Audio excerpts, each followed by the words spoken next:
everybody. Thank you, Tara, for the opening introduction. My name is Kevin Levy, and I have the pleasure of serving as the co-chair of this year's Diversity in the Profession Committee of the Philadelphia Bar Association, along with my co-chair, Stephen Culp.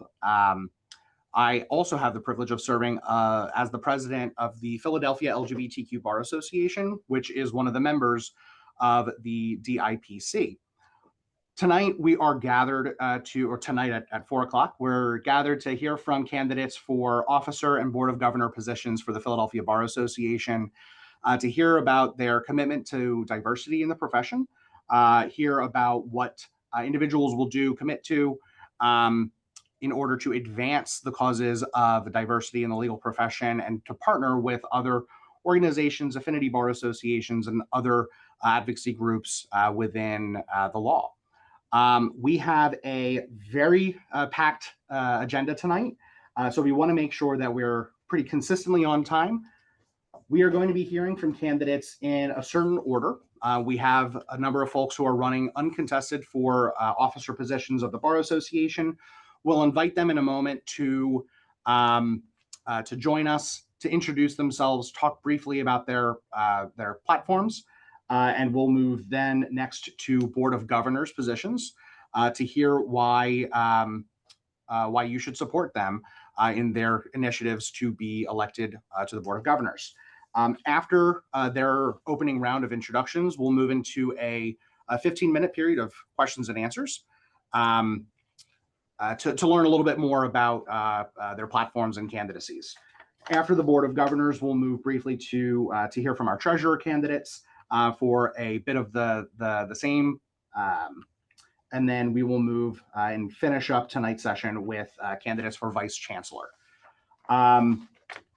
As Tara mentioned, we ask folks, just because of the busyness of the screen tonight, to keep their cameras and their microphones off, unless they are speaking or if they are a candidate for one of those positions that we are calling on.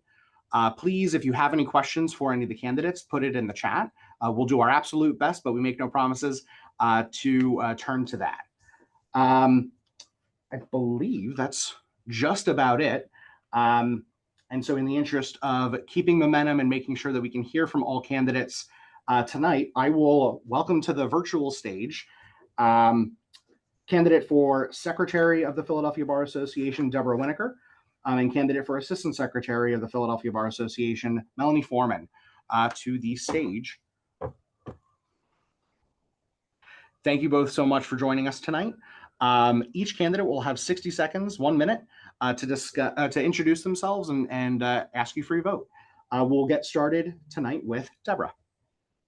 Hi, thanks so much, Kevin, and thank you, Tara, for organizing this. It's a pleasure to work with you both. I'm Deborah Winokur. I'm counsel at Cozen O'Connor in the Legal Profession Services Group. I've been active with the Philadelphia Bar Association, probably going on about 10 years now, mainly as co-chair of the Professional Responsibility Committee, but active in a number of other committees, including Women in the Profession committees. Diversity and DEI initiatives have always been very important to me, and I was fortunate enough to be part of the advocacy efforts for the Bar Association on Rule 8.4G regarding targeted harassment and discrimination. So I'm very thankful for those efforts, but I do see 8.4G as the floor and not the ceiling, and want to continue to grow in that direction. Thank you. Deborah, thank you so much. Melanie, we will move to you as a candidate for Assistant Secretary of the Philadelphia Bar Association. Thank you so much, Kevin, and thank you everybody for being here today. I'm Melanie Foreman. I'm a shareholder at Marshall Dennehy. I'm also Assistant Director of Associate Hiring throughout our firm.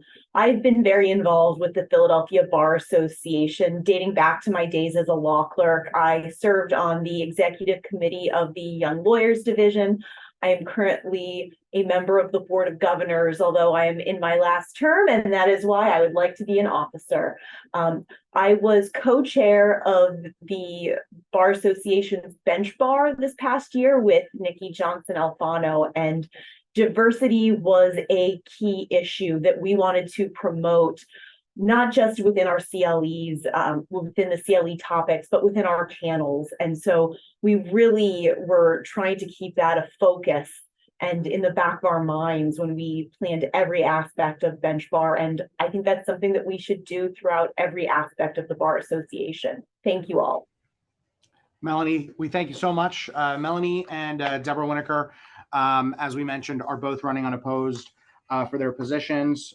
Also running unopposed, but unfortunately unable to join us tonight due to a prior scheduling issue is Dino Privatera, who is running for re-election to the role of Assistant Treasurer.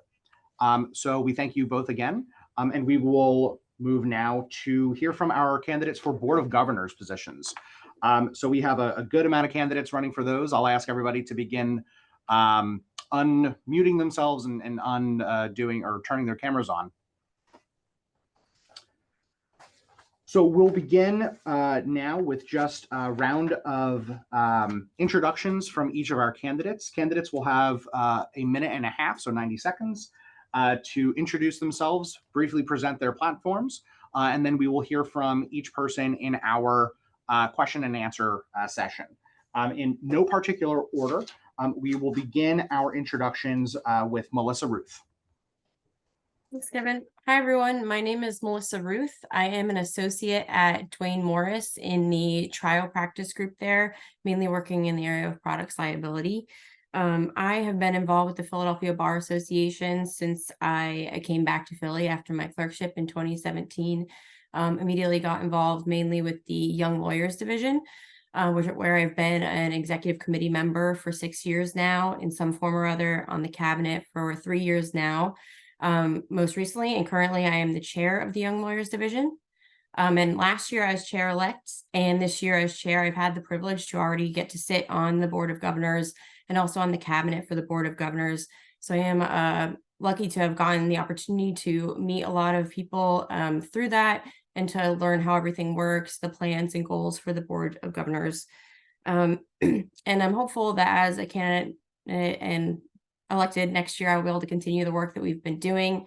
A big goal for me as YLD chair this year was to encourage young and new lawyers to get involved with the bar. And I hope to be able to continue to do that year and as well next year, as well as to continue promoting, diversity and especially young diverse attorneys to get involved.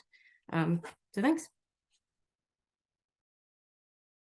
Thank you very much, Melissa. We'll move next to Abel Garza. Hi, how's everybody doing? My name is Abel Garza. I'm an instructor at the Villanova University Law School and the Villanova University Undergraduate History Department. I also work with the Civil Justice Clinic there at the Villanova Law School. I am a member of the Villanova Minority Alumni Society Board of Directors. I am on the Board Membership Development Committee, the Book Scholarship Committee. I am a liaison to the Latin American Students Association as well. My goal is to foster diversity in the Philadelphia Bar Association. I've seen great strides and great progress over the past few years.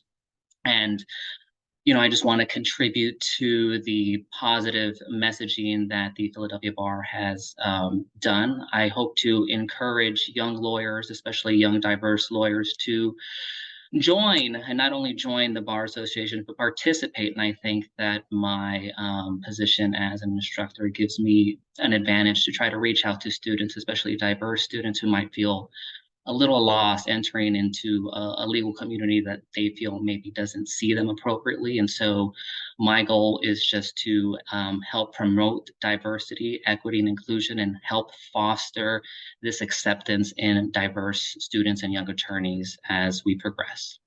Thank you. Thank you very much. The next candidate that we'll be hearing from is Jolly Hatchett. Good afternoon, everyone. My name is Jolly Hatchett. I am an associate at Marshall Dennehy. So any habits that I have, good or bad, you can blame that on Melanie Foreman. I previously served as the president of the Barristers Association of Philadelphia, but that is just what I do. And my mom always instilled in me that what you do is just what you do, right? So I'm an attorney throughout the day, but more importantly is what I do after hours. That makes me who I actually am, and it shows what I'm interested in and what I am about. And I consider myself to be an advocate. Life circumstances drove me to law school and to want to be an advocate. And in the past 2 years, I have not seen more civil rights eviscerated than I have with the rights to abortion as well as the affirmative action laws. So what I would like to do as a member of the Board of Governors, because I know that the Board of Governors, when those two decisions came down from the Supreme Court, they passed resolution and they put out statements, because those two things particularly impact those who are often disenfranchised in the community and they're most impacted by those different things. So what I would like to do is continue to advocate for those individuals and provide a voice for those individuals as a member of the Board of Governors. Thank you. Jolly, thank you. The next candidate we will hear from is Karima Yelverton. Good afternoon, everyone. My name is Karima Yelverton. I'm currently an assistant district attorney at the Philadelphia District Attorney's Office in the Special Investigations Unit. I am also a former public defender and the former assistant solicitor at the Register of Wills office. I am a Philadelphia native. I grew up here, went to high school here. I have a degree from Temple University. It's my desire to serve on the Board of Governors because the Bar Association has given so much to me during my career. I remember when I first became an attorney and I didn't know anyone in the community, despite having grown up here my whole life and lived here, I didn't know a single lawyer. And so getting involved with the Bar Association helped me with my networking and it allowed me to meet new people. And with respect to diversity, obviously it is important that our actions reflect what we are saying. And I can see from this slate of potential Board of Governors candidates that what we are doing is working, but we need to continue. And it is important that we put the faces in the front so that we can encourage other diverse and minority attorneys to join us and help us with our mission. So it is my sincerest desire to assist the Bar Association with that. Thank you. Thank you, Karima. We will hear now from Mary Kate Kalinich. Hi all, my name is Mary Kate Kalinich. I use she, her pronouns. I am a custody and support supervising attorney at Women Against Abuse, and I'm also the public interest chair for this year. I've held various positions within the Bar Association, within the public interest section, and also within the YLD. I'm also a member of the family law section. As a public interest attorney, I represent some of the most marginalized, vulnerable citizens in Philadelphia. As my role as the chair of the public interest section, it's our goal and our role to represent those voices of the most vulnerable citizens in Philadelphia and to uphold those voices. It's my sincere desire to be elected to the Board of Governors so I can continue doing that work. It is crucial that those voices are heard in those meetings. It is crucial that the Board of Governors considers those voices when passing resolutions. It is crucial that the Board of Governors hears from Philadelphians that aren't in the room. So with all of that, I ask for your vote for my Board of Governors run. Thank you, Mary Kate. The next candidate is Rhonda Fulgenetti. Hi, good evening, everyone. First, I want to thank my fellow candidates. Everybody running for this position is overqualified for it and has put in a lot of time and effort to the Philadelphia community and the Philadelphia Bar. So it'd be an honor to work with any and all of you, and I wish there was as many spots as there were candidates. I currently am the manager of legal recruiting at Buchanan Ingersoll. I have been an attorney and admitted to practice in Pennsylvania for 31 years now. I'm an alumni of Villanova Law School, and I am very, very passionate about this position. I'm currently the vice chair of the guidance committee in the Philadelphia Bar Association. I'm also a member of the Civil and Equal Rights Committee of the Pennsylvania Bar, and also the Professional Liability Committee for the Pennsylvania Bar. In terms of diversity and inclusion, I'm very passionate about it. As our other candidates have indicated, the Supreme Court made a very bad and poor decision on affirmative action. As a legal recruiter within a very large AmLaw 200 law firm, we're seeing the effects of that decision now. I'm very passionate about working with our Chief Diversity Officer, Lloyd Friedman, here at Buchanan, and making sure that that decision does not impact the Philadelphia legal community and the diverse candidates that we have. So I would really appreciate your support. I'm on the front lines in terms of diversity and inclusion in the hiring and in the Philadelphia legal community. And I believe I'm qualified to move forward and use that as my platform in the position I'm in at Buchanan. Thank you. Thank you, Rhonda. And then last and not least is Shahira Brown. Good evening, everyone. My name is Shahira Brown. I am currently running for the Board of Governors with my slate mates, Jolly Hatchett, as well as Karima Yelverton, for Board of Governors. I was born and raised in Philadelphia. I began my legal career at the Public Defender Office, where I served for 4 years before transitioning to the School District of Philadelphia, where I specialize in education law, mainly education law. I am a first generation college student as well as a first generation law student, attorney now. In my family, I found the Bar Association to be a valuable resource for me during my legal career. In my journey throughout law school, there were several Pennsylvania Bar Association members that I connected with through events and networking opportunities that the Bar Association provided to me, that provided guidance and resources to me personally that made me the attorney that I am today. I am heavily invested in community engagement, as well as educating the community in various aspects. I devote a lot of my time serving on various boards, including those within the Philadelphia Bar Association. I serve as a YLD Executive Committee member, as well as a cabinet member, the financial secretary. I also am a part of various other affinity bar organizations. My decision to run for Board of Governors was a desire for me to get back to the legal community and provide individuals that are in my position or was in my position that same resources that a lot of the Philadelphia Bar Association members provided me. My focus is to continue to be an advocate, promote inclusion, and encourage more collaboration within the Bar Association. Thank you. Thank you to all of our candidates who have presented their introductions. We'll now move into a period of questions and answers. While all of our Board of Governors candidates remain on screen, some questions will be directed to certain candidates. Some questions are generally available and open. Candidates will have 30 seconds generally to answer questions. Tara, I'll ask you, because I can't keep 2 timers running, if you can time the entirety of the Q&A, and we will jump right on in. Just because he's right next to me on my screen, I'll start with Abel. Abel, reflecting on your past experiences, what initiatives or projects have you been involved in that have had a positive impact on promoting diversity within the legal community? Again, as I stated during my introduction, one of the things that I really focus on and I'm really proud to be a part of is the Villanova Minority and Alumni Society Board of Directors, which allows me to really try to find answers and solutions to problems that, prevent diverse students from moving forward. And so I am, again, very proud to be a problem solver and helping diverse students by being an advocate for them. My goal is to continue to promote diversity by creating various CLEs, as I participated in at Big Law when I used to work at Pepper, now Troutman, and continue to be part of these organizations to move forward. Thank you, Abel. Jolly, I'll ask the same question of you. What initiatives or projects have you been involved in that have had a positive impact on promoting diversity? And I only have 30 seconds. All right.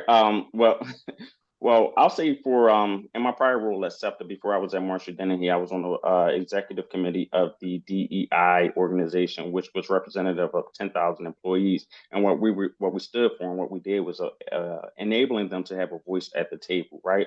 But in a more current role as the past president of the Barristers Association, one of the things that I did, credit to Shahira Brown, is we had a gala where we raised money more in excess of $80,000, and we gave out more than 5 scholarships for law students, because one of the things that we know is finances is a barrier to practicing, and so we raised money. Can I get 10 more seconds? 10 more seconds. No, so we know that finances oftentimes is a barrier to allowing individuals to practice law. And so what we do is we provide the scholarships to those students. But the other thing that I'm cognizant about is making sure that people know diversity isn't just Black, brown, or women, but it's diversity of thought. I'm gonna shut up and work on my time management skills. Thank you, Jolly. We do apologize for the strict time concerns, but obviously with the amount of candidates we have, we want to make sure that we're moving on quickly. Rhonda, I'll ask the next question to you. How do you envision addressing intersectionality of diversity issues? And what strategies would you employ, within 30 seconds, to collaborate with other organizations and committees to amplify the impact of diversity initiatives? So one of the things that I'm trying to do now is develop and cultivate continuing legal education classes that educate attorneys on terminology, specific things that affect women, that affect every race, religion. We're dealing right now in our office with a lot of discussion about the Palestine-Hamas war. So we're having conversations about that with both communities and making people aware of the talking points and what's important and what needs to be said to reassure everyone that they're safe in the community. I'm also a professor at Widener Law School, and we're doing the same thing there. We're trying to educate people on how people want to be treated and included. Thank you, Rhonda. Shahira, I'll ask you the same question. How do you envision addressing intersectionality of diversity issues, and what would you employ to collaborate with other organizations? So as a member of the various affinity groups, or bar groups, sorry, I am big on collaboration. So as Rhonda indicated, conducting CLEs and being more informative as far as the concerns and issues, and making sure that it is educated to the attorneys, but also put into practice at their workspaces, or just providing resources and additional information in regards to DEI that can be employed. Thank you. Mary Kate, we'll ask the same question to you. How would you envision addressing intersectionality of diversity issues, and what strategies would you employ to work with other organizations? Yeah, in my role as public interest chair, I've been finding that the same people are asked to be panelists, the same people are volunteering. And I think that in order to maximize intersectionality, we need to reach outside of our echo chamber. So looking at who can join multiple different parts of the Bar Association, what cross collaboration can we have? I sit in the family law section as well as public interest. What can we do to get voices from family law in public interest and vice versa? I think that collaboration is crucial, but I also think that reaching out to people who are not Bar Association members and asking them to contribute their voice is additionally crucial. I'm using crucial a lot today. Thank you, Mary Kate. Karima, I'm asking the next question of you. If elected, what specific commitments or initiatives would you prioritize to enhance diversity, equity, and inclusion within the legal community in your upcoming term? Well, I would, first of all, encourage increased partnership with the Affinity Bar Association. So I am the immediate past president of the National Bar Association Women Lawyers Division, Philadelphia chapter, having served 2 terms. And I recognize through that, my position there, that collaboration with the Bar Association was important to achieving some of our goals, and such as providing CLE classes and just increasing our membership through marketing and being able to let people know that we are there. So I just think it's important that the Bar Association collaborate even greater with the Affinity Bar organizations. Thank you. Thank you. I will ask Rhonda the same question. If elected, what specific commitments or initiatives would you prioritize to enhance DEI initiatives within the legal community?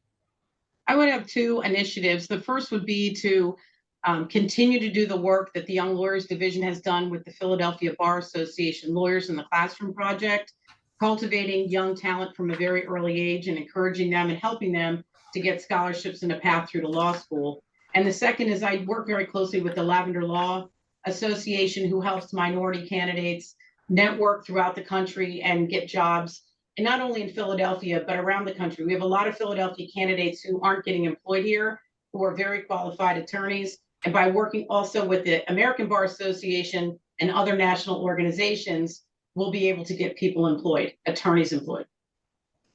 Thank you, Rhonda. Mary Kate, I'll ask the same question of you. What specific initiatives would you have to enhance DEI work within the legal community? So Jolly pointed out that the barrier to entry, there's a huge barrier to entry financially. So the public interest section last year created a DEI scholarship that now intends to run for forever. So we have this DEI scholarship. It was the easiest thing to put into place. I don't see how every single section of the Bar Association can't have a DEI scholarship in order to help a student go through a summer stipend, to get a student into the Bar Association, which I also think would help with intersectionality, to make sure that everything is paid for them and that barrier to entry is completely alleviated. It's one of the simplest things that we can do as a group. Thank you, Mary Kate. I want to make sure that, of course, I'm getting to everybody, and everybody has generally the same amount of time, and I've got a very weird system on the papers in front of me to make sure I'm doing that. Abel, the next question is going to go to you. How do you see the role of education and training in promoting diversity within the legal profession, and what steps would you take to enhance educational opportunities for members? I mean, I feel like the question seems to answer. The question seems to be the answer to the question itself. I think education is so important in trying to get people to understand the reason why diversity, equity, and inclusion is so important to the legal community. It's not just about trying to bring in individuals that, you know, may look different or come from a different background, but it's trying to create fairness. And I think the only way we do that is to really educate people, whether through panels, whether through CLEs, whether through mentorship programs. And so my goal would be to try to somehow implement all those programs to get people to understand the importance of education in diversity.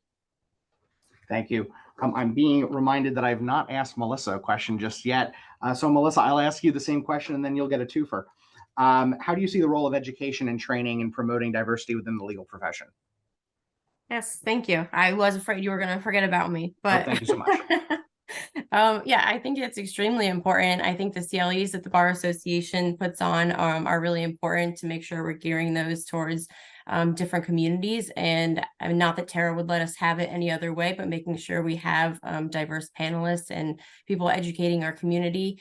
To look at it from a different way, there's YLD has always been promoting getting into schools and education that way to promote educating, you know, students on the legal system, which I think is a great place to start through, as Rhonda mentioned, our lawyers in the classroom program. We also brought back our Goldilocks trials this year, which was really exciting.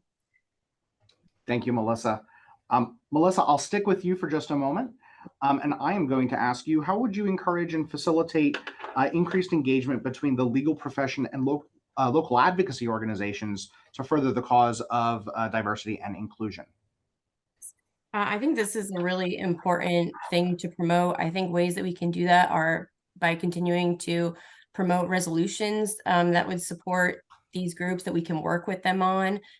Just generally supporting resolutions that can promote diversity and, you know, in the legal community. And I think it's important that we work with those groups to make sure that everyone's heard, and to make sure that we work with any affinity bars that are affected or any local organizations that are affected by the things that we want to promote through the Board of Governors. Thank you, Melissa. Jolly, I'll move the same question to you on the issue of community engagement.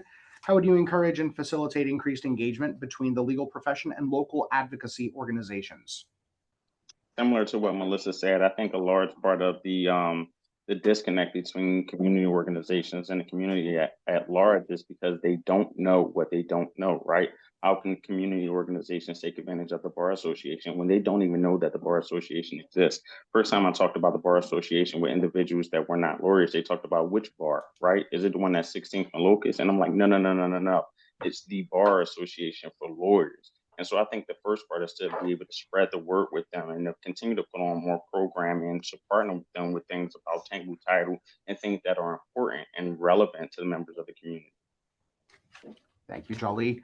Shahira, the same question to you on community engagement. How would you encourage and facilitate increased engagement between the legal profession and local advocacy organizations? So as a lot of the other candidates already spoke about, it is through education. One of the things that I would also harp on is the collaboration.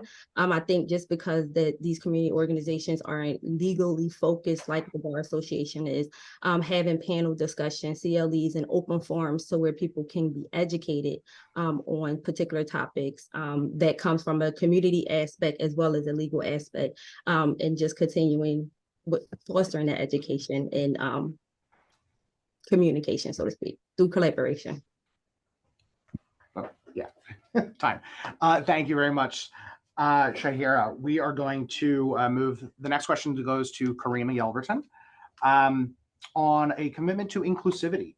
How do you plan to ensure that the Philadelphia Bar Association remains an inclusive space for all members, including those from underrepresented communities? I think it's important for the Bar Association to recognize where we are lacking in our inclusion of certain individuals. I guess we all can see when people are diverse, but that does not mean that we should wait for them to seek us out. We should always encourage differing viewpoints. I heard someone say before that it's not just about diversity of what we look like, but diversity of thoughts and ideas. And so I just think it's important that we as a group continue to encourage people with different ideas to come and share. Thank you, Karima. Mary Kate, I'll ask the same question of you. On a commitment to inclusivity, how do you plan to ensure that the Philly Bar remains an inclusive space for all of its members? Yeah, I think it's reaching out. It's ensuring that all voices that need to be part of the conversation are part of the conversation, and the people that are impacted the most are centered forward. It's ensuring that language involves language in bar association resolutions, in protocols, on the website. It's inclusive language. It's language that includes everybody on the gender spectrum, language that makes people read it and think this is for me. And then also making sure that people that potentially are in a meeting and they don't have the floor are given the floor. It's my role to make that happen. Thanks. Thank you, Mary Kate. We just have another 1 or 2 minutes left. So I want to move very quickly. Abel, I will ask you the same question on a commitment to inclusivity. How will you ensure that the Philly Bar remains an inclusive space?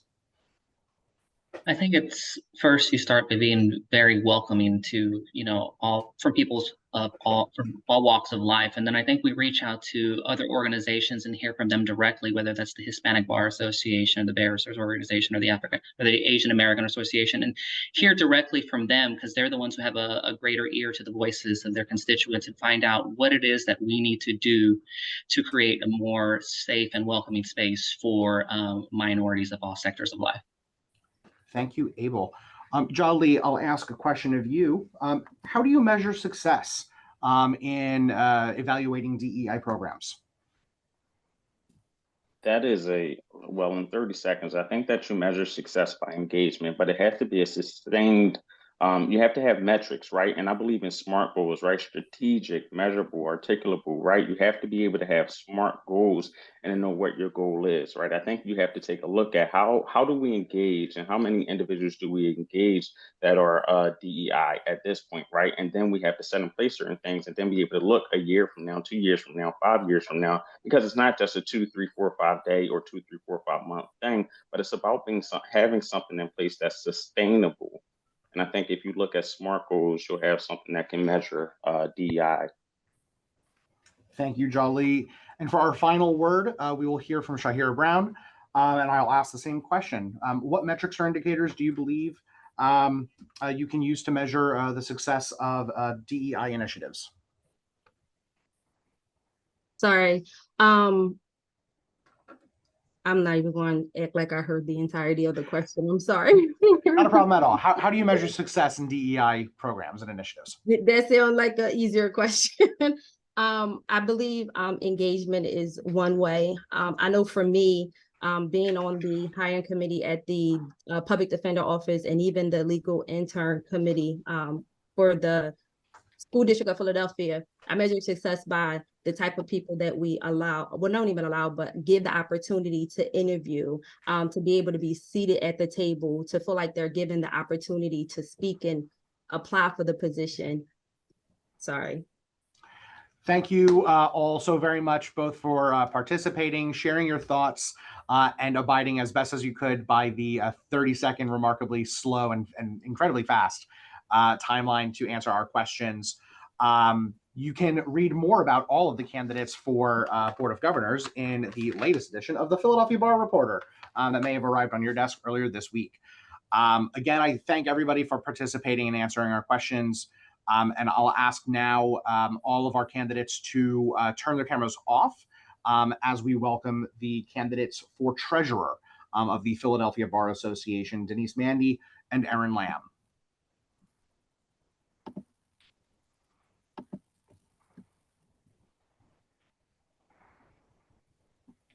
Good afternoon. Good afternoon. Tara, I think we may have lost Erin. I think I see that her phone left. She's coming. Oh, there she is. Okay. There we go. All good.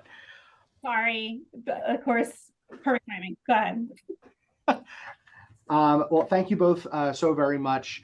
Again, now we welcome to the virtual stage two candidates for treasurer of the Philadelphia Bar Association, Denise Mandy and Erin Lamb. We will welcome both candidates to give 2 minutes to introduce themselves and to share why they are running for office. After that, we will move into another Q&A session to hear further from the candidates why you should support them for office. We'll begin first our introductions with Denise Mandy. Kevin, thank you so much. And I have to tell you, I'm just a little awed by some of the statements or comments that come before me. So I have to admit, I feel a little bit nervous. First of all, I'm a senior trial attorney, in-house counsel for a selective insurance company.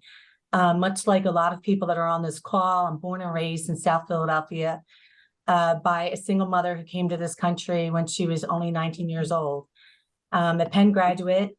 I've been a member of the Bar Association for most of my career, particularly hanging out with the State Civil section. I've been the co-chair of State Civil for the past 3 years, which has been an amazing position. I love to talk about it more, but I don't have time right now. I have a current seat on the Board of Governors, which ends this year. I'm also a 2-term Board of Governor for the Justinian Society. Some of the things that I've done and hope to weave into what I want to do in the future is I have created and continue to create live town halls, which strive to bring all members of our legal community together to talk about what issues are important to them, what they like to see happen in our professional lives. I give a lot of my time freely to the Elder Justice Center, which is part of the 1st Judicial District, which not only helps the elderly citizens of Philadelphia, but also helps the citizens of Philadelphia who are disenfranchised and don't really have a voice. I'm a member of the association's strategic planning core team and strategizing in how to enhance and grow our membership. I'd like to see us establish and implement policies and procedures for identifying and attracting diverse membership to the association. And that has to include partially working with the affinity groups, which I currently do now. I'm running for treasurer and I'm asking for your vote. Thank you, Kevin. Thank you, Denise. We'll hear now from Erin Lamb, a candidate for treasurer of the Philadelphia Bar Association.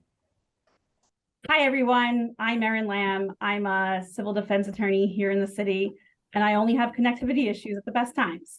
So I am currently the treasurer of the Campaign for Qualified Judges, which is the PAC that supports candidates that the Judicial Commission has ranked highly recommended or recommended. I'm also the chair of the Women in the Profession Committee. This is actually my second time chairing that committee. I've chaired women's rights before. I was WILD chair in 2016, and I've served on Board of Governors twice. Once for a full 3-year term, 2019 through 2022, and once when I was WILD chair, elect and chair in 15 and 16. In terms of work in this particular sphere, I've hosted 2 CLEs, we'll help plan one, and hosted the other. One involving Speaker McClinton and also Amal Boss talking about equal pay legislation in Pennsylvania.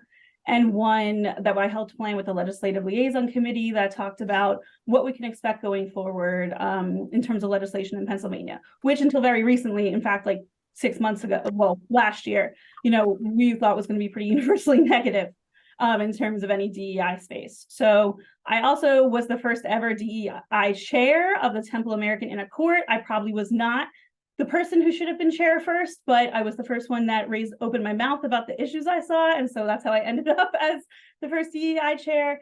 And I'm asking for your vote for treasurer partially because the association is at a crossroads where the bylaws must need to be updated and modernized going forward. Part of that would include a diversity section or at least a committee.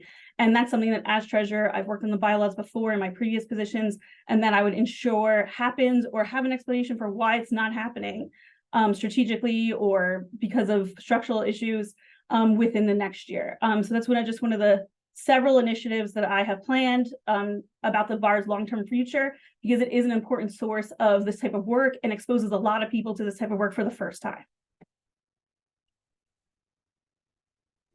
Thank you both so very much for briefly introducing yourselves and your candidacies. We'll now move into another similar 15-minute period of questions and answers. Candidates will have 1 minute and a half, so 90 seconds to answer questions. Again, apologies to the VOG candidates, but we will hear from the candidates in reverse order now on a series of budgetary and experiential questions. So Erin, we'll stick with you.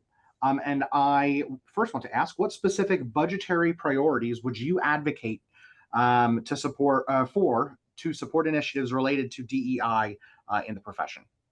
Sure. I think the biggest issue is membership dues, that the membership due structure currently is structured in such a way it does not acknowledge the extremely differing states of salary within the profession, especially for public interest lawyers or court-appointed lawyers. The issue is that the bylaws do not provide for a tremendous amount of flexibility in terms of creating the due structures.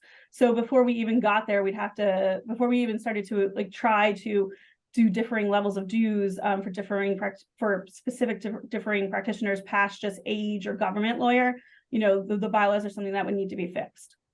So that's part of it. I brought up the idea already of at least I think everyone would prefer either a division or a section, because generally they run their own budgets, whereas a committee does not have a budget assigned to them within the Bar Association. So a diversity committee would at least be a start, but a diversity section or division that controls its own budget can ask its members to pay the $15 that a lot of you probably pay to state civil lit or to the family law section. That would go a long way in terms of being able to then integrate those people and the diversity principles into all layers of the Bar Association. Thank you, Erin. Denise, I'll stick with the same question for you. So to remind you, what specific budgetary priorities would you advocate for to support initiatives related to diversity, equity, and inclusion? Yeah, I have to say that I agree in large part with what Erin just said. I mean, I think as a treasurer, you have to first understand what is financially going on with the association, where our struggles have been, and really what our opportunities are. And I think there's a lot of opportunities for us in that regard. And one of them, as Erin pointed out, and I just don't think you can escape it, is the membership dues, the structures of how we are saying, who pays what and how they pay.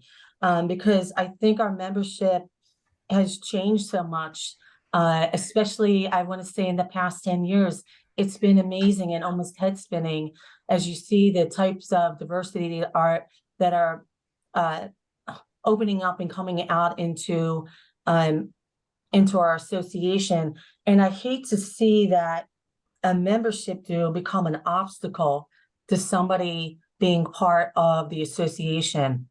So what I've been doing as part of the strategic planning committee is attempting to reach out to different diverse groups, different affinity groups, talking to them about what do you need from this association?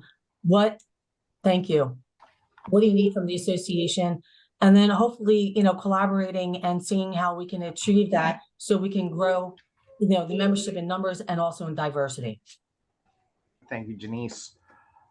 Of course, all the questions kind of relate to money. Erin, I'll ask you a new question. How would you ensure transparency in financial reporting, and what steps would you take to communicate financial information effectively to the members of the Philadelphia Bar Association? Sure. The treasurer's report, which is given to the Board of Governors, does not go out to the sections, and it probably should. In fact, it should. It should at least go out to the section chairs. And I'm not sure that we've ever communicated before that the idea with having the section liaisons is that that type of communication, runs through the liaisons to the chairs, who then disseminate it as they see fit. So that's probably like number one, which is disseminating that information. Number two would be probably setting more of an example and setting a clear financial responsibility for the Board of Governors in terms of like their membership, whether it's bringing in members, whether it's contributing more, whether it's the type of like give and get that a board of directors and some of the nonprofits do. I think that these are all options that we need to explore for the association to be able to continue to do the work that it does in the way it's doing today. For a long time, I think people didn't want to talk about these things. It's negative, but with COVID and just the acknowledgement that a lot of people have gone remote, people are not participating in organizations the way they used to. I think it's more than time to address the membership, get the membership's ideas and get them involved in those issues, which a lot of nonprofits and membership organizations did 20 years ago. So that's something I've always been in favor of. That was something that I championed in 2016 when we first brought up some of the budgetary issues that were going on then. Some of that got rectified, then COVID hit. So it's really time, this is a kind of an all hands on deck situation, and people have to understand that the association needs to make enough money to continue itself. Thank you, Erin. Denise, I'll ask the same question of you, and then I'll stick with you for the following question. This one is, how would you ensure transparency in financial reporting, and what steps would you take to communicate financial information effectively to the members? Yeah, I think you can only have, transparency in reporting by sharing that information, because it's valuable information. And I think keeping it within, a small group is really not, is not being transparent as to what our successes and what our needs are as an association. So what I'd like to see happen in that regard is the treasurer's report, I think is something that should be shared intimately with the treasurers from each section. And whether that's done on a monthly or bi-monthly meeting to talk about and have the opportunity to collaborate with the treasurers of each group in sharing what are our needs, what are our goals, and what successes we are, realizing or achieving because of our collaboration. And I think we should, in disseminating that information to, trickling it down to each of the sections. I think you get a real sense from each of our sections, which are, include a lot of, diverse issues, a lot of diverse people, what we can do in sort of to boost up, diversity and our membership in general. Thank you, Kevin. Thank you. Denise, like I said, I was going to stick with you for the next one. And both of you have touched on the issue of financial accessibility. So I want to probe that just a little bit more. So how will you work with other leaders of the Philadelphia Bar Association to ensure that the financial resources and programs provided by the bar are accessible and beneficial to members from all backgrounds? Kevin, that's a great question. In the past 3 years that I've been a member of the board, I learned so much about what the association does, and I really took me 3 years to finally get a grasp on the breadth of the things that we do. I had no idea as a member, a member for most of my career, 15 years of the Bar Association, of all the programs, of all the incentives, all the things, the wonderful things that the association does. So what I think is key, and saying that opened up a world to me, but I think is key is transparency to our entire association as to what we have. I think we should tell, and we do a great job of it, but I think we should get a little bit down into the nitty-gritty as to what the membership is about, what the association is about, what we offer, the different types of groups that we have, and just open up the world of who the association is to the members that we already have, and maybe, trying to entice, newer and younger membership into the association. So I think it's all about tooting our own horn. I think we need to do a little bit more of that. Thank you, Kevin.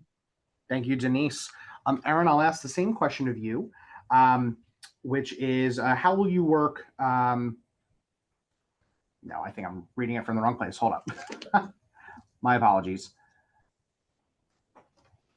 Where could I? Yes, the question is on financial accessibility. How will you work with other leaders of the bar to ensure that financial resources and programs provided by the Bar Association are accessible and beneficial to members from all backgrounds? I think that, and I'm probably going to keep repeating this answer to an extent, the bylaws are preventing or hindering a lot of this. They're outdated and they place the power of a chief executive officer with the chancellor. The chancellor position changes over yearly. So, and I don't know a lot of organizations that run well whose CEO changes over every single year. And I bring that up because I think that listening to members and members having a place that they know they can go to talk about something that's too expensive or not expensive enough, or where value is added and where value provided, would benefit greatly from having a long-term person or people in that position, in a CEO type position, being able to institute change over time as opposed to in 1 year or 6 months or 3 months or whatever it may be. So I have heard a lot from members about the things they find valuable and the things they don't find valuable. To a certain extent, again, the disparity in salaries within the profession is a large part of this. And again, it's the bylaws that prevent us from being able to address that in terms of membership dues. So as much as it's boring and stupid, I really do think it plays a role here in terms of being able to adjust to the diversity of salaries and diversity of types of lawyers there are. And that's what's preventing us from being able to respond more nimbly to issues like people losing their jobs during COVID or something like that. The bylaws are written in a way to prevent that from happening. Thank you, Erin.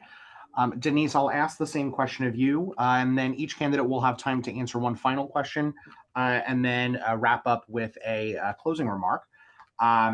So Denise, the question once more is, and once again, I've lost it. That's okay. Oh, wait, no, I asked you the same. Yeah. You started that. My apologies. That's okay. So Denise, the question for you, the final question for you is, in what ways would you collaborate with other committees, stakeholders, and other affinity bar associations to align financial strategies with the broader goals of the Philadelphia Bar Association? Yeah, I think, Kevin, that is a great question, because I think the only way we achieve success is by not only aligning, but collaborating closely with all of the sections in the association, and also trying to bring in sections that may not have necessarily been a traditional part of the Bar Association. One of the things that I was a big part of this year with State Civil, and thinking about, we hold these town halls in order to bring us all together to talk about what's important to us, what are our values, what are our obstacles in being just a member of this profession. We brought together the president judges of 4 different counties, along with the president judge of Philadelphia, in an attempt to talk about how we can bring ourselves together, open up the door for, inclusion, education, collaboration, and, creating a space where everybody is welcome and valued. And so that's something that in my heart, no matter what happens with this election, I'm going to continue to strive for that type of atmosphere, if you will, within the association, because it's valuable. Thank you. Denise, thank you so much. Erin, the final question, the same question goes to you. In what ways would you collaborate with other committees and stakeholders and other affinity bar associations to align financial strategies with the broader goals of the Philadelphia Bar Association? I think that in terms of the affinity bars, there's certainly members of the affinity bars that are not members of the Bar Association. That kind of comes out every year. If you attend the events, you're like, wow, look at all these people, and they're not involved in the Bar Association. And it's probably, we hear things anecdotally, and we've always heard it in leadership, like why people choose one over the other. Some of it's finances, but some of it is just, sense of interest or sense of value. And I think that we can probably do a better job of actually like polling the affinity bars and seeing like where they see the association does things that they can't do and where they see the association overlapping and where they see the like how the association should be supporting them and vice versa. And you know, I think that the key here is that the bar association is the one place where everyone who joins at least is thrown into the same pool, and everyone has to listen to each other. During my time as YLD chair, we even put together an affinity bar like Quizzo happy hour thing that's been like wildly popular. It includes a trophy, you know, and that was just to introduce to the affinity bars to each other. And I think that that's also an important thing that the Bar Association does in terms of where the affinity bars can work together with each other and how they support their members. And also, and again, that's the Bar Association clearinghouse. That's their convening power that the association has.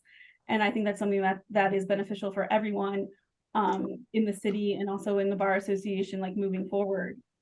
So that's a lot. So that would be it. Like, you know, really listening to the membership in an organized way.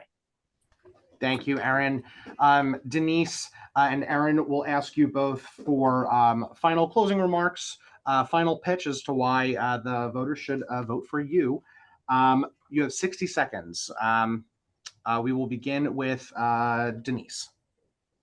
Thanks, Kevin. Thank you for everyone for, you know, coming here today and listening to me.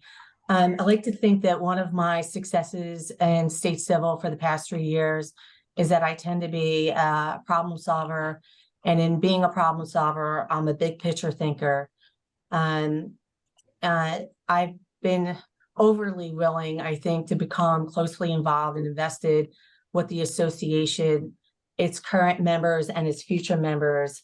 Part of that effort, I've personally reached out to past members and those who are not members, asking them, why are you no longer a member?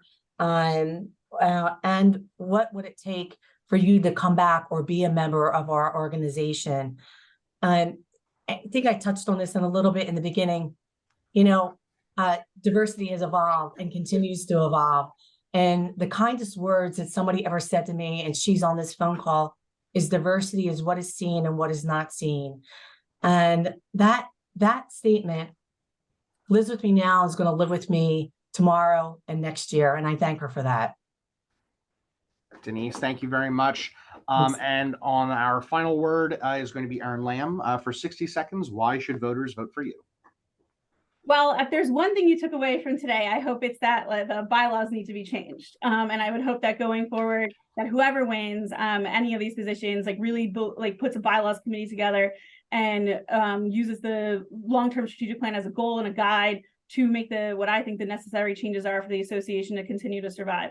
For me personally, I think a lot of you, some of you know me, some of you don't. I have a pretty well-deserved reputation, I think, as a bit of a rabble rouser. I'm not afraid to speak my mind. You know, the Bar Association invited Christine Flowers to speak in 2020, and I was the first person that said, I don't think this is the right idea. I don't understand why we would give her an hour of unadulterated, you know, content when she's in the middle of being fired from the Inquirer. I think that those people just didn't realize what she was doing online and what she was doing on social media and the background of that. But my reputation is well deserved, and I'll always fight for you. And I'm also willing to do the bylaws changes. So I hope that you consider my vote for treasurer. Erin Lamb and Denise Mandy are both candidates for treasurer of the Philadelphia Bar Association. We thank you both so much for participating and answering our questions with such thoughtful answers. And we thank you. Thanks, Kevin. For our final portion of tonight's candidate forum, we invite to the virtual stage the two candidates for Vice Chancellor of the Philadelphia Bar Association. Just a quick civics reminder, the Vice Chancellor elected this year will serve as the Vice Chancellor next year, serve as the Chancellor-elect the following year, and will serve as Chancellor the year following. We will begin, the format changes just a smidge. Candidates will be given 5 minutes to give open introductory remarks. So for a total of 10 minutes, we will then move to a 20-minute Q&A session where candidates will have 2 minutes to answer questions in a bit more of an open-ended forum because again, the candidate that is elected tonight will be the Chancellor of the Philadelphia Bar Association 2 years from, or 3 years from, math is hard, in the future. By a coin flip that occurred, I guess, a couple of weeks ago, we will begin our introductory remarks with Ezra Wohlgelerter, who is going to get started first. So for 5 minutes, you may begin. Thank you very much, and I appreciate the opportunity to address everyone here today. Diversity, equity, and inclusion, in my view, begins at home. And for the past 36 years, I've been a shareholder, one of the founding shareholders of Feldman Shepard here in Philadelphia. And our firm was co-founded with me and Alan Feldman with a woman, Carol Shepard, who went on to lead the Philadelphia Trial Lawyers Association as the first female president. She also became the first female leader and president of the Pennsylvania Association of Justice. Our firm has been involved in representing the underserved, the injured, the weak, against big corporate interests who would be okay and fine with depriving them of their legal rights. In our firm as well, we've practiced diversity and inclusion in the hiring of our staff and lawyers. And like I said, this is something that we've done, we've promoted diversity not just with words, but with action, and including contributing our resources to diversity in many spheres and organizations. Speaking of myself, I'm been a member of the bar for over 40 years. You might be asking yourself, why would you do this at this stage of your career? And the answer really is, it's the perfect time. It's an opportunity for someone at my stage of my career to bring to the table decades of leadership experience in many, many organizations, including Jewish organizations, Jewish educational organizations, and leadership of the Philadelphia Trial Lawyers Association. Now I'm a past president of that organization and a current member of the Board of Governors of the Pennsylvania Association of Justice. You know, we talk a lot about diversity and how we can make changes. Well, one of the most important venues and arenas for that is legislation. And I have spent, close to 20 years involved in interacting with state legislators and in some cases federal legislators on issues of concern to our clients. I've been closely involved with the political system in helping to get judges elected. First, as a member of the Judicial Commission back in 2016, and thereabouts for 2 years, where I was part of a process of investigating candidates for judges. And in that role, learned a lot about what it takes for judges to serve on our courts. It's a tremendous sacrifice. In the sphere of political advocacy, I've been involved in helping elect Democratic candidates for the Supreme Court of Pennsylvania, Superior Court of Pennsylvania, and was closely involved with both Governor Wolf for 2 terms in both of his elections, and now more recently, Governor Shapiro. Those contacts will come with me, and I believe will help me in the leadership at the Bar Association to give the association the stature it needs, the stature it deserves, and through that advocacy and those channels, I think I will be able to bring to bear to make concrete improvements for the diverse members of our practices and our communities. I've been a member of the the Board of Senior Law Center since 2006. And in that capacity, I've been involved in raising funds for the organization and also involved in the programmatic parts of the organization, which are essential to fulfilling its mission. Working to achieve diversity in our legal community is like riding up a down escalator. And if you don't keep moving, you're going to go down. We can never rest on whatever accomplishment we've made, whether it's in my firm, other firms, or even in the Bar Association.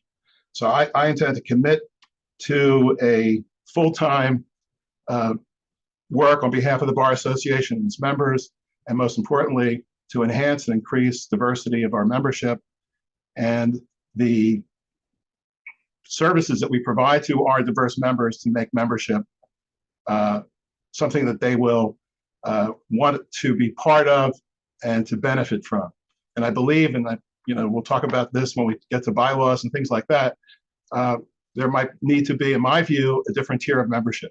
Those who are more successful should pay more to help subsidize the work of the Bar Association. Thank you. Kevin, you're on mute. Thank you. Ezra, thank you for providing your introductions, telling us a little bit about what your candidacy is. We'll hear more from you in just a moment. We'll turn now to Christine Kellelang, who is another candidate for Vice Chancellor of the Philadelphia Bar Association. So again, for 5 minutes. Thank you, Kevin. You're giving me moot court vibes with your signs over there. Thank you, Kevin, Tara, and Stephen for this forum. I am so excited because I am passionate about DEI initiatives. So this is really exciting to be here today. It was really also heartwarming to hear from everyone else who spoke earlier. So my name is Christine Kellelang. I'm asking for the privilege of your vote for Vice Chancellor. To start, I just want to talk about 3 points, and then of course we'll be talking about a little more later. Let's talk about proven leadership. Let's talk about commonality while also celebrating differences. Let's talk about collaboration and uniting to continue and grow our influence in Philadelphia and beyond. First, let's take leadership. The importance of continuing and current leadership in the Bar Association and being at the forefront of association governance and working with bar leadership. I've been a member of the Bar Association throughout my whole career, which will be 20 years next month with hopefully another 20 more. But over the past decade, I have been a leader in the association. First, let's start with the family law section. I was the chair in 2019, and I'm a member of the executive committee, a co-chair of the custody committee and the diversity committees, and a founding member of the diversity inclusion scholarship committee.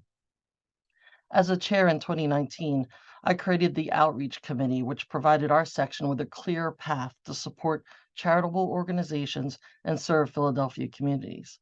You might have heard about some of my charity drives because that's what I had led with first with the diversity committee. So since 2019, when I served on the Board of Governors, I have led charity drives for the benefit of family shelters, children in long-term care at CHOP, children also in foster care, our treasured veterans and service members, and now with Girls Inc. to support girls in need from the ages 5 to 18. And a quick plug, you can still donate until Monday, so please do. I have also served as the co-chair of the Solo and Small Firm Committee for 3 years, and now I'm a co-chair of the Women in the Profession Committee. As I said, I was chair in 2019, and it was so invigorating to be on the Board of Governors that I ran for the Board of Governors towards the end of being chair of the Family Law section. And I've been on the Board of Governors, our governing body, for 5 years now. Last year, I was especially honored to be the chair of the Board of Governors and make history as the first Asian American chair in our history of the organization, which was founded in 1802. And then I also served on the cabinet. As chair, I was part of the strategic planning, and I led the board meetings along with the section and committee meetings. And then now I'm going to be helping, everyone's talking about bylaws, so I'm going to be helping with the bylaws, and we'll talk a little more again about that later. I have also built wonderfully close relationships with our bar leadership. So I know for sure if I was vice chancellor, I'd be able to continue to work with our section and committee chairs.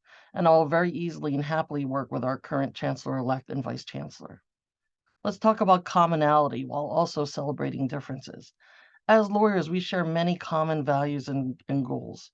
We seek to uphold law, protect judicial independence, serve the underrepresented, and use our advocacy to make positive change, the power of our words.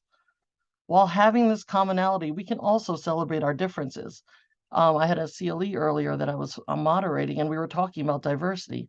And you know what it is? It's just about differences. So diversity just means differences. You know, it doesn't mean one thing. It's a broad definition. And if we look at our association's diversity principles, it is defined broadly, which I think is the right way to consider it, including anyone that identifies LGBTQA+, from a certain ethnicity, genders, differing abilities, again, a broad range. These are the differences that are unique, and celebrating those and sharing our different thoughts and perspectives, that's how we all benefit. And I like to think about, instead of cultural competency, I like to think about cultural humility. And in that cultural humility, it's a road. So you don't hit an endpoint where you say, okay, I'm culturally competent. No, it's a learning process where you, again, through humility, learn about other people and then learn about yourself. In this way, I've presented over 50 programs and CLEs which have had DEI components, whether that is the main focus or it's integrated into the education. The last part that I want to talk about is the collaboration and uniting to continue and grow our influence in Philadelphia and beyond. In our association, we can make even more clear that we are the place where you're welcome, where your voice can be heard, and where you won't just have a seat at the table, but you'll have a vote and you'll be respected and have a say in what we do. I want us to look to all members who will benefit from what we can give and listen to what they need, from solos to large firms. And I want to work on our collaboration both inside and outside the association. And also I want to talk about the challenges for small businesses, large businesses, and for minority-owned businesses. Thank you so much. Kevin, you're muted. Sorry, you're still muted. All right. Well, I'll do better. Thank you both for trading off on letting me know that. You'd think after 3 years of COVID, we'd oops. But Christine, we will stick with you for the first question. You had actually just talked about the collaboration components of the job. And so a bit of context, the Diversity in the Profession Committee of the Philadelphia Bar Association is a unique one. We are comprised of the leadership and representatives from the affinity bar associations of Philadelphia, which includes the Asian Pacific American Bar Association of Pennsylvania, the Barristers Association of Philadelphia, South Asian Bar Association, the Philadelphia LGBTQ Bar Association, the Women's Lawyer Division of the National Bar Association, and representatives from the Philadelphia Diversity Law Group, or PDLG. So Christine, the first question goes to you. How would you foster collaboration with various committees, stakeholders, and the affinity bar associations to ensure a unified approach to advancing diversity and inclusion goals? I'm happy to answer that. I already do that. So right now, I've actually put on multiple programs where we have had outside groups such as the PABA co-host, and we've also had many intersectionality between our sections. So having diversity as a focus is important to everyone, and bringing people together, which was what I really loved doing as chair of the Board of Governors, was having people there hearing about other people's programs and saying, hey, let me do that with you too. So that is a natural component of what I like to do. I'm also really interested in growing us even outside, even further. And let's talk about community groups. What can we do for the community? It doesn't always have to be legal groups, but we can kind of grow in that way too and have collaboration and understand what we can do to help in the Philadelphia community. What can we do to bring DEI education outwardly? And also, we talked a little bit about earlier, you heard about the diversity division, and I was in the strategic planning sessions for that. And I was one of the people that was pushing very hard for that. And I'm really glad that that's in our strategic planning. So with the bylaws, creating the diversity division, I believe that that's going to be a very key piece to collaborating, because part of the diversity division, what I would like to see is have the heads of the organizations, not just DIPC, but also including the heads of the section and committee chairs, whether they designate a diversity liaison, but have them right there in the meetings and understand together what we need to do as an organization. And I also would like to see, again, from different committees and sections, a commitment to DEI initiatives. And so we would have a place where people could say, hey, I want to be part of this. I don't know what to do, which is fine. And then we could get together and put things together and basically create more of a ripple, so people will see, this is what's important. This is what's important across the board, bar wide. And I think that that's how we would bring everyone together. That's how we would share ideas. And that's how we could elevate our profession and make sure both inside and outside our organization that they understand that everyone with differences, everyone who has similarities, you're welcome here in the Bar Association. Thanks. Thank you. And I remember to unmute myself this time. Ezra, I'll ask the same question of you. And so without the long exposition, how would you foster collaboration with various committees, stakeholders, and affinity bar associations to ensure a unified approach to advancing diversity and inclusion goals? Well, one of the things that I would want to do and plan to do, if elected, is to have the non-diverse members of our community of our legal community and members of the association take the step toward the affinity groups and become members and attend meetings and hear from other diverse members in those forums about the initiatives, the needs, and goals of the affinity groups themselves. We need to stop staying in our silos.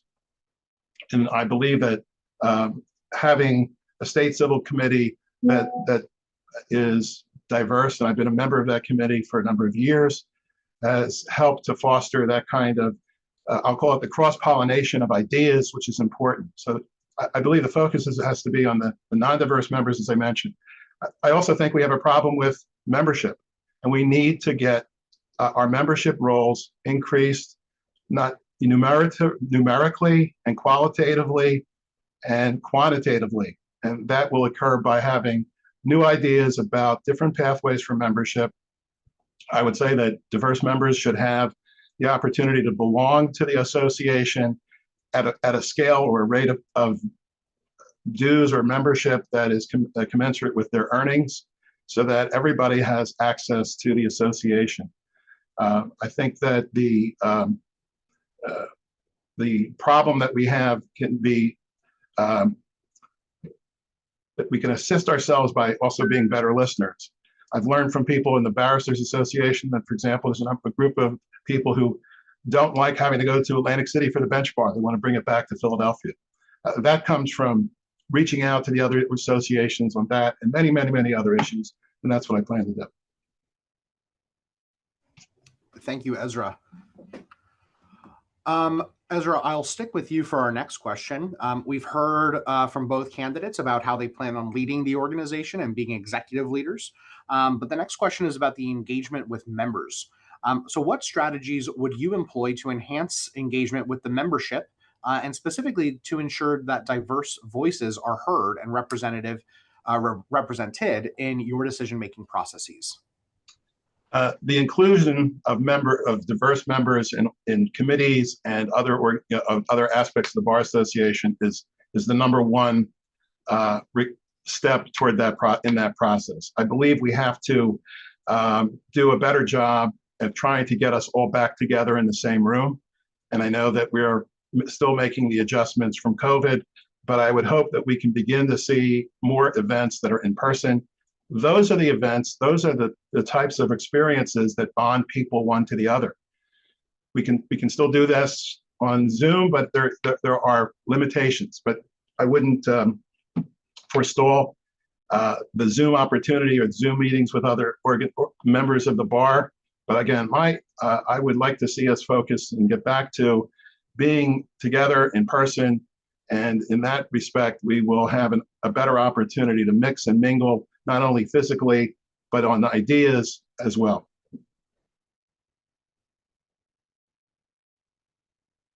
Thank you, Ezra. I caught myself. Christine, I'll ask the same question of you. So what strategies would you employ to enhance engagement with the membership and specifically ensure that diverse groups are heard and represented in your decision-making processes? Thank you so much. I think there's a lot of ways we can do this, but I think having a record of already doing it is something we really want to think about. And I think I've shown that through the family law section. I've been on the nominating committee as past chair, and I've ensured there's diverse candidates and diverse people elected to our executive committee. I think that is key, and elected to our officership. So you want to lead from the front and have your leadership who is able to have a say or could represent other people in having a say be at the table and talking about what they need.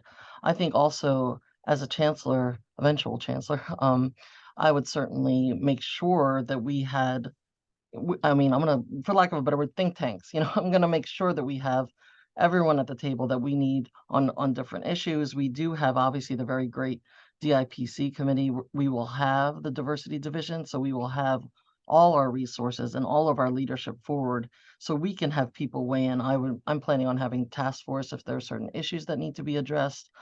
I would also like to engage by even organic things, like how about we have socials together?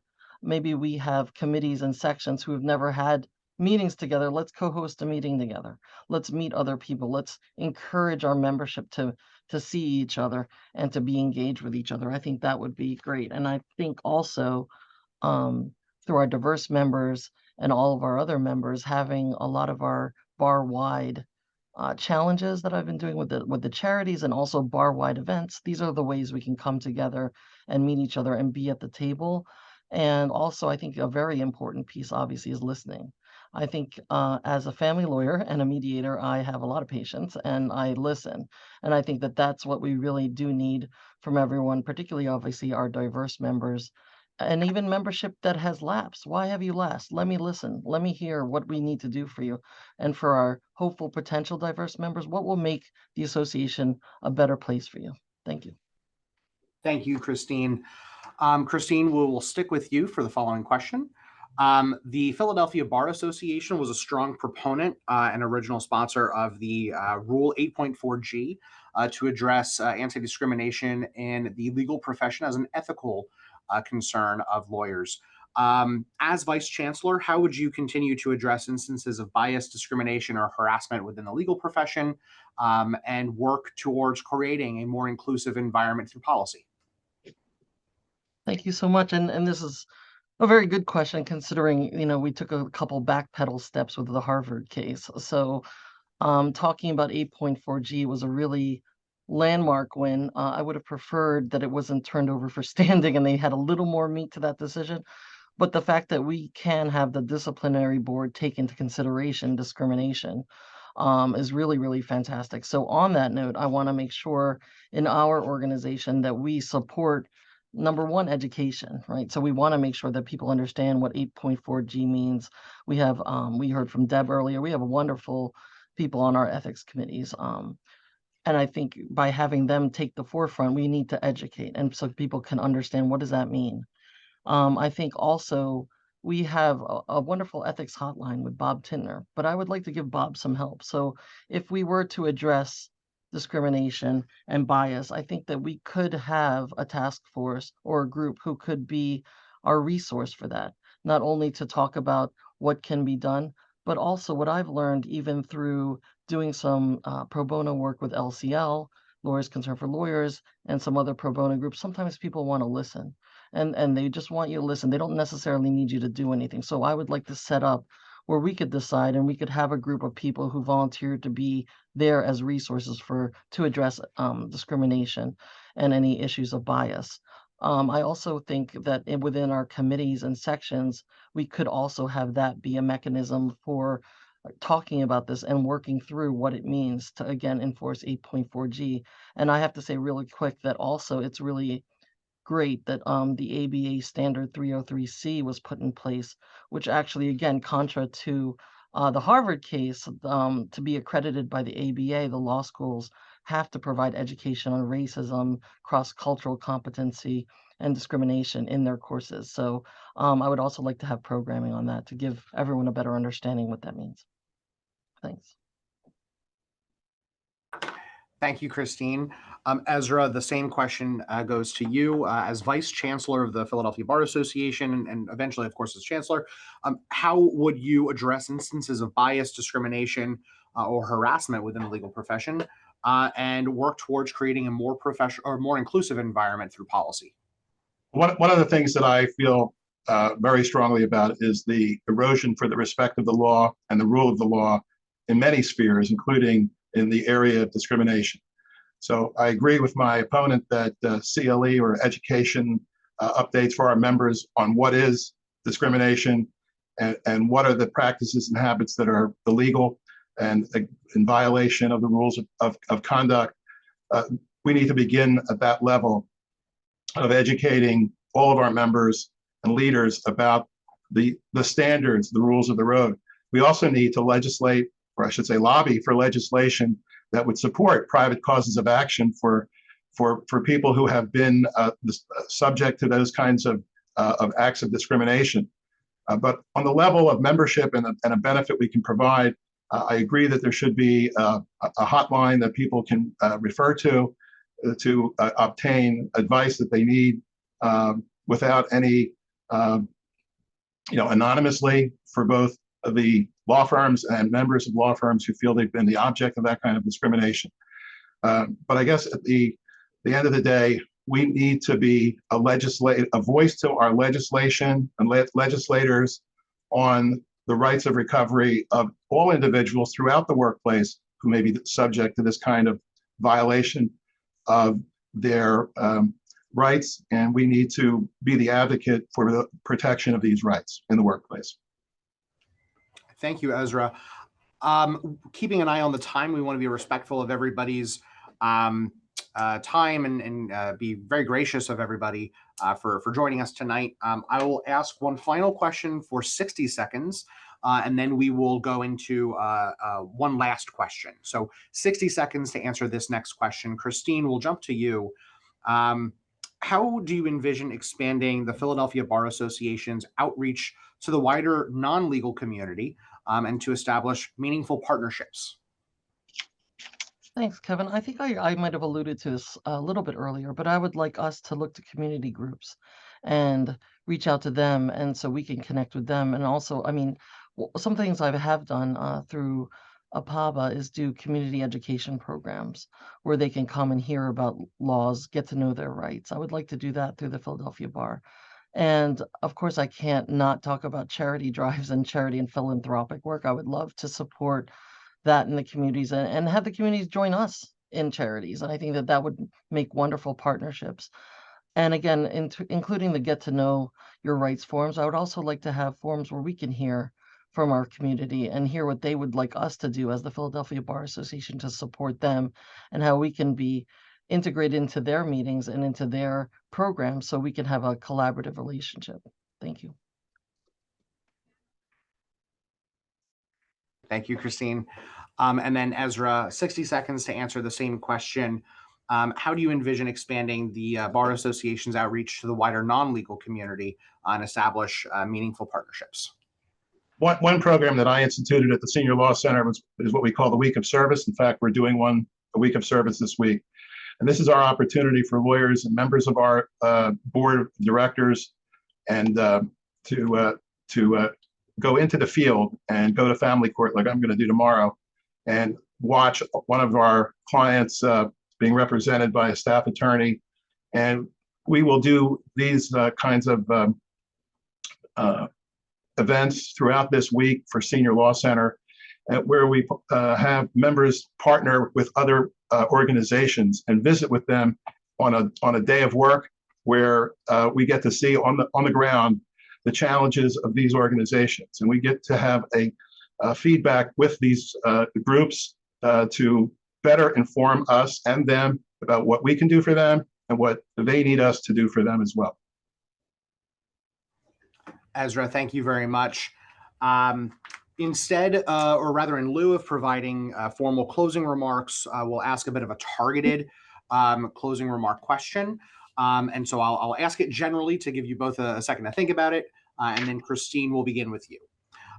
If elected as Vice Chancellor and then eventually to serve as Chancellor of the Bar Association, what legacy would you aim to leave regarding advancements in diversity, equity, and inclusion within the Philadelphia Bar Association? So Christine, we'll begin with you. That's an exciting question. Okay, so what is it, 60 seconds? Okay, there you go. Okay, 60 seconds to talk about such an important legacy and an important thing. So I think I would like my legacy to include, again, supporting the diversity division, growing it out, having it be a robust part of our association. I think I would like my legacy to mean that Christine made it a place where we belong, where we can come, where we don't just have to go to a meeting, we get to go to a meeting. That's what I would like to see. I would like to continue to secure our place as a major power player in the legal industry, as a thought leader. I would like people to remember that we are protecting the rule of law with our Board of Governors. I would like to protect judicial independence, as I have been doing in the commission, the Judicial Commission. And I would like people to see that we represent the underrepresented and we collaborate with others, and we are where we are an association through desire, through membership, and leaders are the ones who raise everyone else up. Thank you.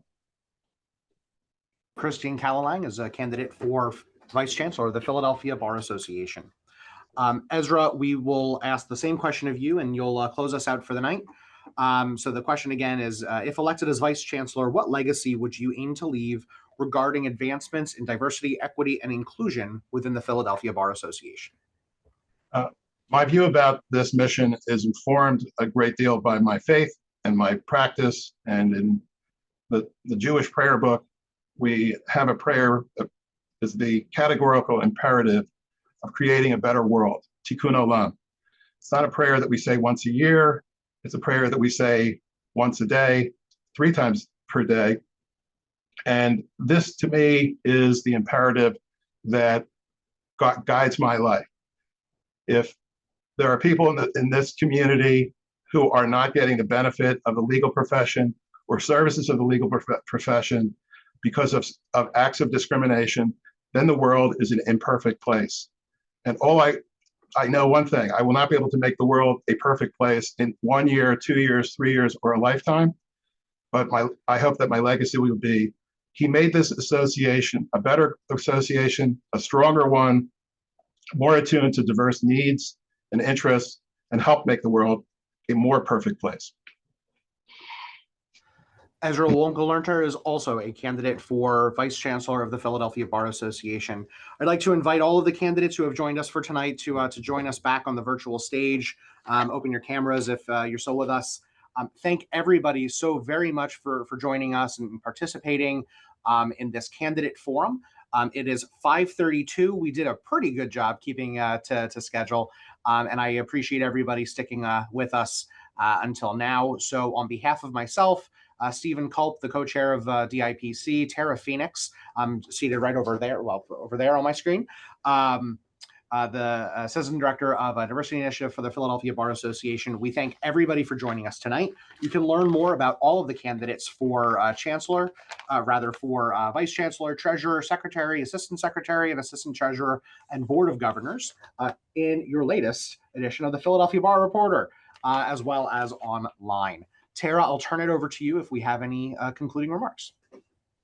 Only concluding remarks is thank you, Kevin. You did a fabulous job, I want to thank all of the candidates for taking the time to join us and really be able to show individuals who you are and why the Bar Association is so very, very important to you.